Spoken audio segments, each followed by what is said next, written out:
Updated information होनी चाहिए।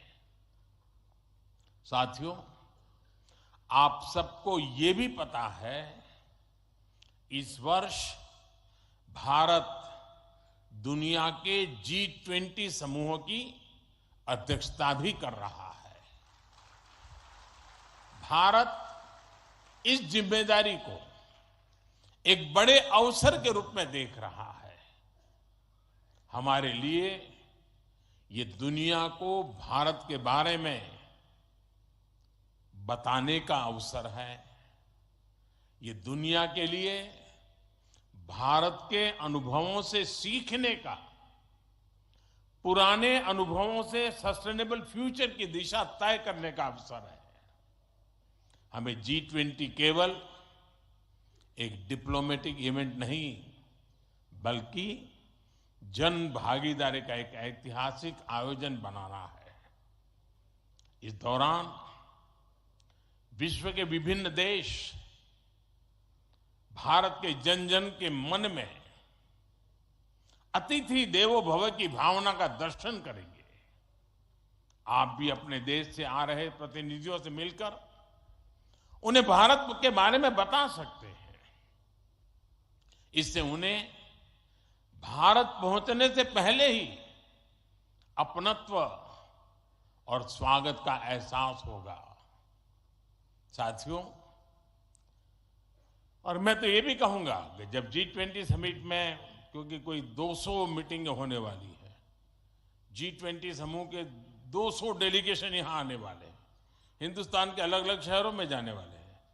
वापस जाने के बाद वहां पर रहने वाले प्रवासी भारतीय उनको बुलाएं, भारत में गए थे तो कैसा रहा, उनके अनुभव सुने।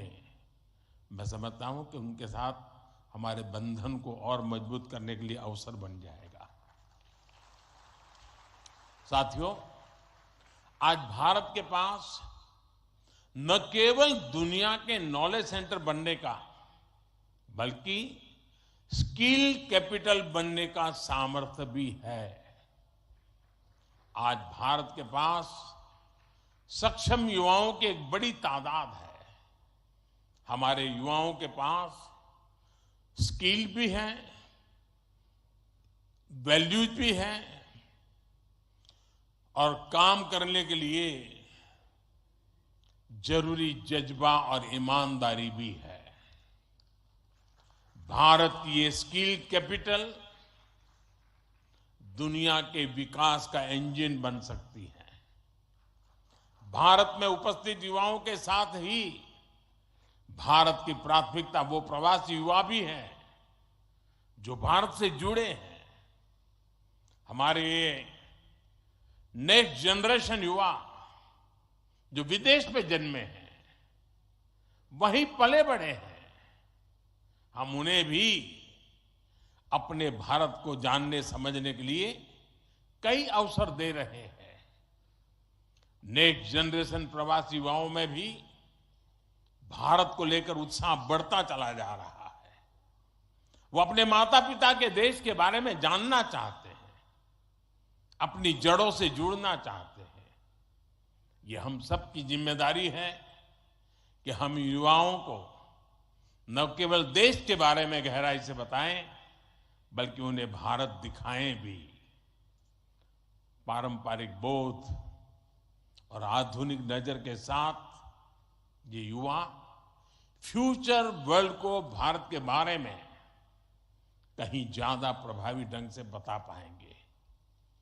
जितनी युवाओं में जिज्ञासा बढ़ेगी, उतना ही भारत से जुड़ा पर्यटन बढ़ेगा, भारत से जुड़ी रिसर्च बढ़ेगी, भारत का गौरव बढ़ेगा। ये युवा भारत के विभिन्न पर्वों के दौरान, प्रसिद्ध मेलों के दौरान आ सकते हैं, या फिर बुद्ध सर्किट, रामायण सर्किट का लाभ उठा सकते हैं।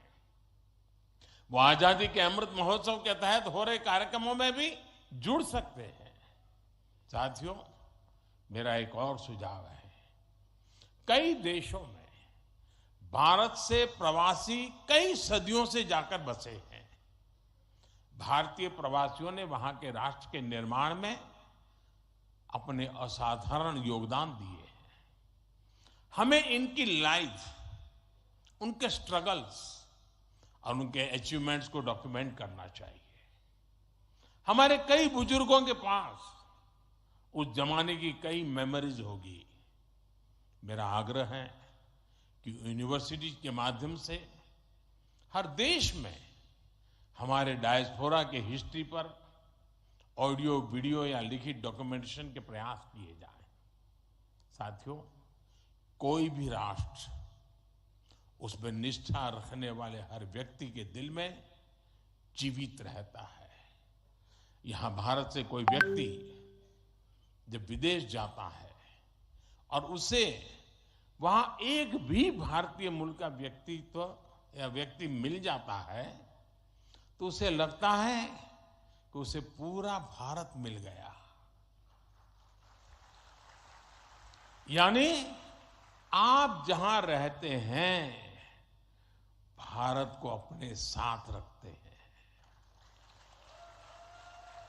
बीते 8 वर्षों में देश ने अपने डायस्पोरा को ताकत देने के लिए हर संभव प्रयास किया है। आज भारत का ये कमिटमेंट है कि आप दुनिया में कहीं भी रहेंगे, देश आपके हितों और अपेक्षाओं के लिए आपके साथ रहेगा। मैं गयाना के राष्ट्रपति जी और सूरीनाम के राष्ट्रपति जी का भी हृदय से आभार व्यक्त करता हूं, अभिनंदन करता हूं कि इस महत्वपूर्ण समारोह के लिए उन्होंने समय निकाला और उन्होंने जितनी बातें आज हमारे सामने रखी है वे वाकई बहुत उपयोगी हैं। और मैं उनको विश्वास दिलाता हूं कि जिन सुझावों को उन्होंने रखा है उस पर भारत जरूर खरा उतरेगा। मैं गयाना जी के राष्ट्रपति जी का भी बहुत आभारी हूं कि उन्होंने आज काफी पुरानी यादें साझा की, क्योंकि जब मैं गयाना गया तो मैं कुछ भी नहीं था, मुख्यमंत्री भी नहीं था, और तब का नाता उन्होंने याद करके निकाला। मैं उनका बहुत बहुत आभारी हूं। मैं फिर एक बार आप सभी प्रवासी भारतीय दिवस के लिए इस समारोह में आए, बीच के गैप के बाद मिलने का मौका मिला है। मेरी तरफ से आपको अनेक अनेक शुभकामनाएं हैं। बहुत लोगों से मिलना होगा, बहुत लोग चीजें जानने को मिलेगी, जिससे लेकर के उन स्मृतियों को लेकर के फिर अपने कार्य क्षेत्र में लौटेंगे, अपने रिस्पेक्टिव कंट्री में जाएंगे। मुझे विश्वास है कि भारत के साथ जुड़ाव का एक नया युग शुरू होगा। मेरी आपको बहुत बहुत शुभकामनाएं। धन्यवाद।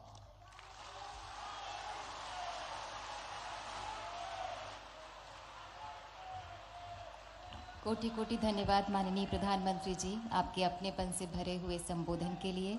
आपके राष्ट्रीय स्वाभिमान के स्वर सभी को एक नई ऊर्जा से भर देते हैं। बहुत बहुत धन्यवाद आपका माननीय। We are grateful and privileged with the august presence of His Excellency Dr. Mohammad Irfan Ali and His Excellency Mr. Chandrika Prasad Santokhi. Thank you, Honorable Governor, Madhya Pradesh. Thank you, Honorable Chief Minister, Madhya Pradesh. Thank you so much, Minister of External Affairs, Minister of State for External Affairs. सभी का बहुत बहुत धन्यवाद।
Minister of External Affairs Dr. S. Jaishankar ji, Honorable Chief Minister of Madhya Pradesh Shri Shivraj Singh Chauhan ji, बहुत बहुत स्वागत है माननीय आपका।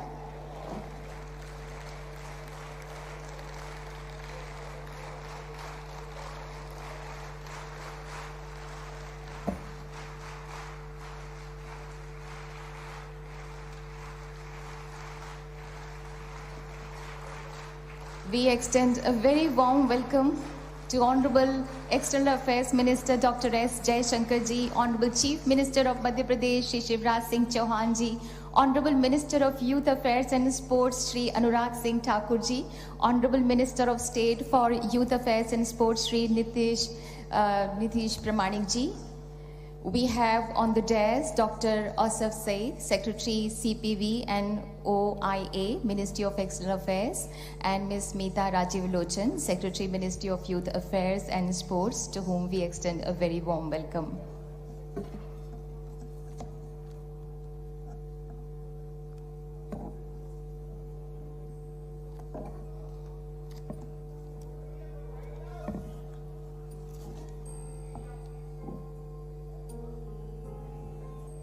And of course, we have our guest of honor, Ms. Janita Mascarenhas, Honorable Member of Parliament, Australia, to whom I extend a very warm welcome.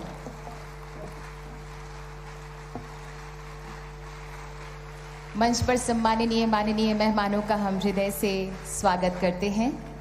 देश से जुड़े युवाओं पर गर्व करने वाले माननीय प्रधानमंत्री श्री नरेंद्र मोदी जी और युवाओं का आह्वान करने वाले नरेंद्र नाथ दत्त, जिन्हें पूरा विश्व स्वामी विवेकानंद के नाम से जानता है, जिनके भारत गर्व से भरे शिकागो भाषण ने सारे विश्व को हतप्रभ कर दिया था, इसी गर्व भावना से भरे हुए हमारे युवाओं का, यंग प्रवासी भारतीयों का हम हृदय से स्वागत करते हैं। And yes, indeed, the young Indians living overseas are full of zest and zeal to be the part of the Vikas Yatra of New India, the saga of New India.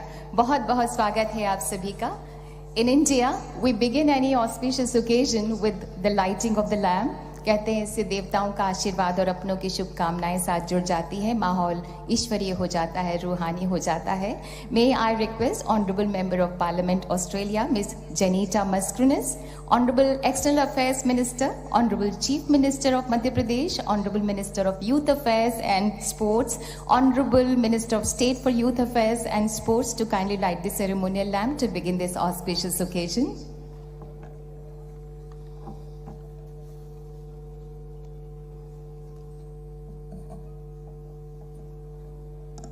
There is an ancient prayer in the Indian culture, Asato ma sadgamya, tamuso ma jyotirgamya,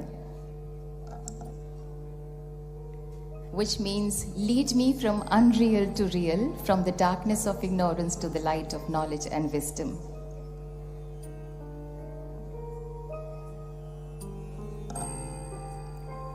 Swami Vivekananda ने कहा था युवाओं से, arise, awake, उत्तिष्ठ जागृत प्राप्य वरान्य बोधत, यानी उठो, जागो, चलो, तब तक चलते रहो जब तक कि लक्ष्य की प्राप्ति ना हो जाए।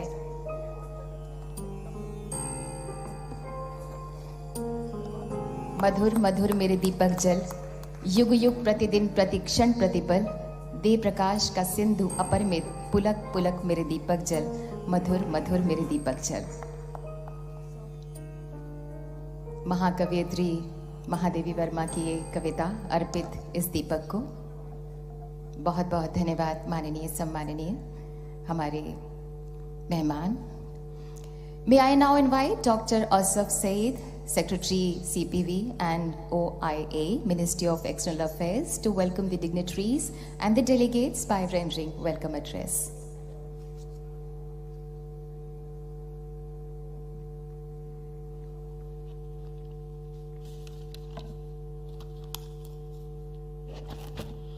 Honorable External Affairs Minister, Dr. S. Jaishankar ji, Honorable Chief Minister of Madhya Pradesh, Shri Shivraj Singh Chauhan ji, Honorable Minister of Youth Affairs and Sports, Shri Anurag Singh Thakur ji, respected guest of honor, Ms. Zenita Mascarenhas, Member of Parliament, Australia, distinguished members of the Indian diaspora, Excellencies, ladies and gentlemen, a very good morning to all of you. It gives me great pleasure to welcome all of you to the celebration of Youth Pravasi Bharatiya Divas as part of the 17th Pravasi Bharatiya Divas Convention in this beautiful city and clean city of Indore. I would like to take this opportunity to also extend a warm welcome to the diaspora youth participants of the 63rd and 64th Know India program who are amidst us today. The PBD convention has special significance as this year, 2023, marks the 75th year of India's independence, which we have been commemorating as the Azadi Ka Amrit Mahotsav with great zeal and vigor. This PBD would also be the first convention in the Amrit Kal, the period encompassing the next quarter of a century, culminating in India at 2047, when our country would complete 100 years of its independence. PBD is perhaps the biggest congregation of its kind for the diaspora anywhere in the world. It is not only a celebration of our strong ties with the overseas Indian community, but also an indication of the importance we assign to remain connected with our diaspora. We believe that as our nation marches towards the goal of becoming a developed nation and a major global power by 2047, our diaspora, particularly the youth, will play a very important role in our national development agenda and in guiding our foreign policy. Keeping in view our Prime Minister's vision of building an Atmanirbhar Bharat over the next 25 years, the theme of this PBD convention has been chosen as Diaspora Reliable Partners for India's Progress in Amrit Kal. During the course of the next 3 days, we intend to deliberate on how we could encourage further participation of the diaspora in India's growth story, especially in view of the emerging changes ushered in by demographic shifts, technological innovations, widespread use of artificial intelligence, concept of remote working, gender mainstreaming, transition to green energy, and changes in the policy landscape of many countries. We begin the celebrations today with the Youth PBD, focusing on the youth, both from India as well as from the diaspora communities. Our youth has been at the forefront in making a global impact through their dynamism and creativity, particularly through the use of technology in various innovative ways. India is home to the world's largest youth population, with a number exceeding over 370 million in the year 2021. India certainly has a distinct demographic advantage in the form of its youth bulge, and I strongly believe that our youth can be instrumental in propelling growth and development as we look ahead at a new and resilient India. I am confident that today's plenary session, role of diaspora youth in innovations and new technologies, will help in brainstorming of ideas and providing us with insightful perspectives from various stakeholders. Let me conclude by thanking all of you for joining us today. I express my deep sense of gratitude to the government of Madhya Pradesh under the leadership of Honorable Chief Minister Shri Shivraj Singh Chauhan ji for its unflinching support while partnering with MEA to this PBD convention. I also thank all the officials of the Ministry of Youth and Sports for organizing the Youth PBD. Thank you very much.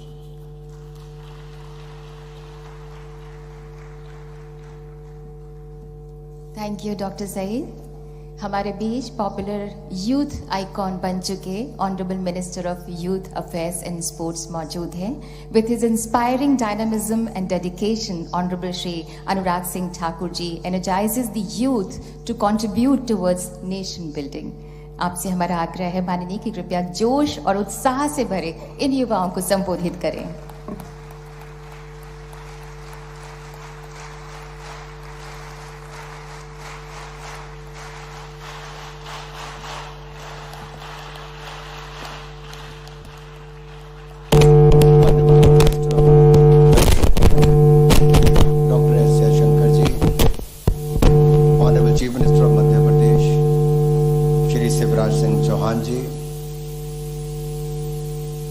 Minister of State for Home Affairs, Youth and Sports, Shri Nisit Pramanik ji, and our guest of honor for today's program, Member of Parliament from Australia, Ms. Zenita Mascarenhas, Dr. Asif Saeed ji, Mrs. Meeta ji, ministers from the Government of India, ministers from the Madhya Pradesh government, elected representatives, my dear brothers and sisters, friends from media, नमस्कार। मैं सबसे पहले तो सभी प्रवासी भारतीयों अपने ही देश भारत में को नमन करने आया है। इंदौर में आपका दिल की गहराइयों से बहुत बहुत स्वागत और अभिनंदन करता हूं। एक बार नहीं 6 बार लगातार इंदौर को देश का सबसे स्वच्छ शहर, द क्लीनेस्ट सिटी चुना गया है और ये सरकार और समाज दोनों के सहयोग से ही हो पाया है। मैं बहुत बार इंदौर आया, स्वच्छ तो बहुत बार देखा, पर भारतीय आए तो इतना सुंदर बनाने का काम भी और इसको 4 चांद लगाने का काम भी यहाँ पर हुआ है। मुझे आशा है कि आपका ये प्रवास बहुत अच्छा रहेगा। Let me again welcome you all to the Yuva Pravasi भारतीय दिवस। We all have gathered here today to mark the day when the most iconic Bharatiya Pravasi, a lawyer, a social activist, a visionary, a writer, a nationalist, and a statesman par excellence, one whom the nation, Shri Mahatma Gandhi, had returned back to India from South Africa almost over a century, 108 years ago. और 108 का महत्व तो हिंदू समाज में बहुत बड़ा है। मैं उसकी गहराई में नहीं जाऊंगा, लेकिन 108 साल पहले महात्मा गांधी इसी धरती पर वापस आए थे। And I take great pride in addressing and welcome you all to India. India is a land of thousands of years of civilizational history, spirituality which gave the world shunya, and one which is today emerging as the spotlight for the world in software, space technology, and socially adopted landmark digital transformations. India is 1/6 of the humanity. In other words, 1 in every 6 person in the world is an Indian. Our youth is 60% of the population. In fact, you would be surprised to note that the median age of Indian diaspora in many countries around the world is less than that of other foreign-born and immigration populations there, making Indian diaspora youth a sizable force in several countries to reckon with. The Indian diaspora is hardworking and are go-getters in their fields. Your spirit is unparalleled and unflinching. Your achievements are tale of triumphs against the odds in a foreign land. Indian origin people have displayed pragmatism, determination to prove their worth, and found solution to some of the most pressing problems on the planet. Needless to say that some of the brightest minds of Indian origin have played a strategic role, and especially in the success of tech powerhouses across the globe with their unparalleled innovation and infinite talent. The list of Indian origin CEOs is endless. Similar is the list of Indian origin political leaders across the world. But despite the distance of sand, seas and shores, there is something that binds us all. Something special in our heart that skips a beat every time we connect with India. Be it through food, music, movies, trade or travel, I would like to point out here that the Indian diaspora youth have some unique and special qualities that are worth underscoring. They are actually inclined to pursue higher educational qualifications and climbing up professional ladders in their countries of domicile, even as they pursue their dreams and embrace their new country as their new homes. Indianness beats in their heart. आप चाहे उच्च कोटि की शिक्षा प्राप्त कर रहे हो, अपने सपनों को साकार करने के लिए दूसरे देश में पसीना बहा रहे हो, लेकिन आपके दिल में भारत बसता है और भारत के लिए आपका दिल धड़कता है। The concept and theme of Youth Pravasi Divas is rooted in the Vasudhaiva Kutumbakam, a phrase which embodies the essence of peaceful coexistence where the whole world is one family. Friends, today India rising global role and presidency of G20 revolves around this very theme of one earth, one family, one future under the able leadership of Prime Minister Narendra Modi ji. Let me pause here and ask you if you have noticed Prime Minister Modi ji's previous address to the diaspora began with the phrase, Mere pyare deshwasiyo. Do you know why? It is so that you are all reminded that no matter where you are in the world, India loves you, respects you, and is proud of your achievement. आप दुनिया के किसी भी हिस्से में रहें,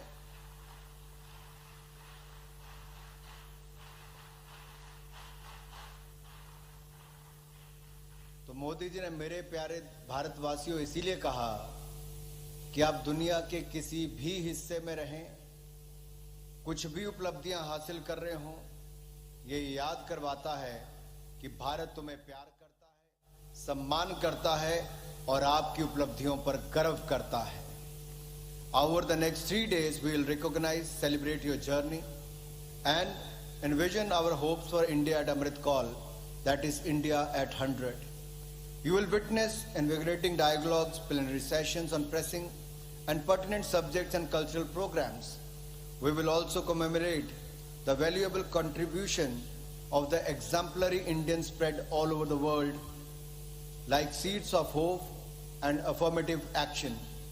A unique digital exhibition is on display showcasing the contribution of overseas Indians in India's historic freedom struggle, wherein each one of you will be able to walk through and soak in breathtaking sights of our land has to offer. Further, I'm happy to state our government has changed the attitude towards Indian diaspora.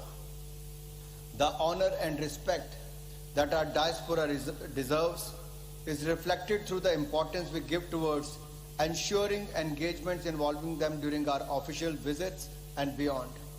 In recent years, a range of policies have been launched by the Government of India to harness the energy and ideas of our diaspora Indians and connect them to India's youth, and with India's own youthful demographic success story. These initiatives include the Know India program to expose diaspora Indian youth to various aspects of contemporary India and its vibrant art, heritage and culture. The scholarship program Gyan, which is a global initiative of academic network. The Vajra faculty scheme, which aims to bring a strong international connect to the R&D ecosystems to India. The mission Shodh Ganga, Global Alliance for New Generation Acceleration, scholarship program for diaspora children, and Indian technical and economic cooperation. Our efforts to link up and facilitate ties between the Indian startups and young diaspora innovators and investors based in their countries of domicile are also generating cross-pollination of ideas. Our vision in the Government of India is to see a two-way flow of ideas and capital between India's own rising youth and their diaspora counterparts from around the world. Moving on, the 96th edition of the Mann Ki Baat, the last and final of 2022, Honorable Prime Minister Modi spoke about how in 2022, India completed 75 years of her independence, and this is very year Amrit Kaal commenced. The Prime Minister highlighted that 2022 was the year when the entire country gained a momentum despite the looming threat of COVID, rising geopolitical tensions and shaky global macroeconomic indicators. India came together to outperform other major economies on various fronts. This past year, India attained the status of world's 5th largest economy. हम जिन्होंने हमारे ऊपर 200 वर्ष राज किया, इस बार उनको पछाड़कर दुनिया की 5वीं सबसे बड़ी अर्थव्यवस्था बनने का काम किया है. और युवाओं के बीच में तो मैं शिवराज जी, जयशंकर जी, ये कहना चाहता हूं, ये भारत के युवाओं ने ही पिछले 8 वर्षों में भारत को दुनिया का 3रा सबसे बड़ा स्टार्टअप नेशन बनाने का काम भी किया है. 80,000 से ज्यादा स्टार्टअप्स भारत में हो गए हैं। जहां दुनिया कोविड से लड़ रही थी, भारत के युवा अपनी स्टार्टअप्स को यूनिकॉर्न का दर्जा देने का काम कर रहे थे। आपदा के समय भी अवसर की बात युवाओं ने दिखाई और हमारी 50 स्टार्टअप्स को यूनिकॉर्न का दर्जा भी आपदा के समय मिला। यह दिखाता है भारत के युवाओं की क्षमता क्या है। भारत दुनिया का तीसरा सबसे बड़ा आकर्षक एक इन्वेस्टमेंट डेस्टिनेशन है, जहां पर टेक्नोलॉजी ट्रांजैक्शन दुनिया भर में होती हैं। अगर मैं इंडिया के यूपीआई भीम प्लेटफॉर्म की बात करूं तो 782 करोड़ ट्रांजैक्शंस एक ही महीने में होना और 12,82,000 करोड़ की ट्रांजैक्शंस होना, ये दुनिया में सबसे बड़ी फाइनेंशियल ट्रांजैक्शंस अगर मैं किसी एक प्लेटफॉर्म पर हुई तो यूपीआई भीम भारत ने करके दिखाया, जो विकसित देश भी नहीं कर पाए हैं। और भारत साइंस एंड इंजीनियरिंग की पीएचडी अवार्ड करने में भी पीछे नहीं रहा। दुनिया में तीसरा रैंक भारत को पीएचडी अवार्ड में करने में साइंस एंड इंजीनियरिंग में मिला है। और हमारे इस क्षेत्र में और ज्यादा इन्वेस्टमेंट भी हो रही है। कुछ ही दिनों में प्रधानमंत्री जी परीक्षा पे चर्चा भी करने वाले हैं और इंडिया ने अपने मोबाइल सब्सक्रिप्शन पे भी एक बहुत बड़ी प्रगति देखी है। अगर आप देखेंगे नंबर्स किस तरह से बढ़ा है। इंटरनेट कनेक्शन जो 2014 में 250 मिलियन थे, वो बढ़कर 2022 में 900 मिलियन यानी कि 25 करोड़ से बढ़कर 90 करोड़ हो गए। और ब्रॉडबैंड कनेक्शन 60 मिलियन से बढ़कर 810 मिलियन हो गए। ये दिखाता है कि भारत में इंटरनेट की क्रांति किस तेजी के साथ आ रही है और भारत के युवा और भारत का हर व्यक्ति इंटरनेट का उपयोग करके टेक्नोलॉजी कैसे जुड़ रहा है। यही नहीं, आपदा के समय हम दुनिया पर निर्भर नहीं, मोदी जी ने भारत को आत्मनिर्भर बनाया। तभी तो भारत ने 220 करोड़ वैक्सीनेशन करने का काम किया, जो दुनिया के देश सोच भी नहीं सकते थे, भारत के लोगों ने करके दिखाया है।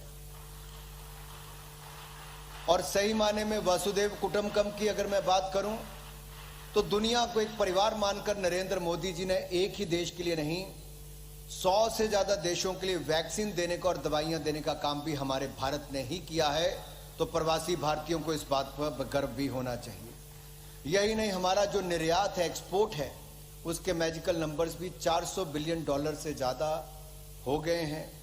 और यही नहीं, भारत का अपना इंडिजीनियस एयरक्राफ्ट जो है, जो हम बात करें इंडिजीनियस एयरक्राफ्ट कैरियर, वो आईएनएस विक्रांत भी हमने आजादी के अमृत काल में 75वें वर्ष में भारत को दिया है। स्पेस, डिफेंस और ड्रोन सेक्टर ये नई उम्मीदें लेकर भारत में उभर रहा है और नए नए क्षेत्र इसके माध्यम से खुल रहे हैं। खेलों के क्षेत्र में भारत ने ओलंपिक से लेकर कॉमनवेल्थ गेम्स में नए आयाम स्थापित करने का काम किया है और आत्मनिर्भर भारत के साथ ही एक भारत श्रेष्ठ भारत को भी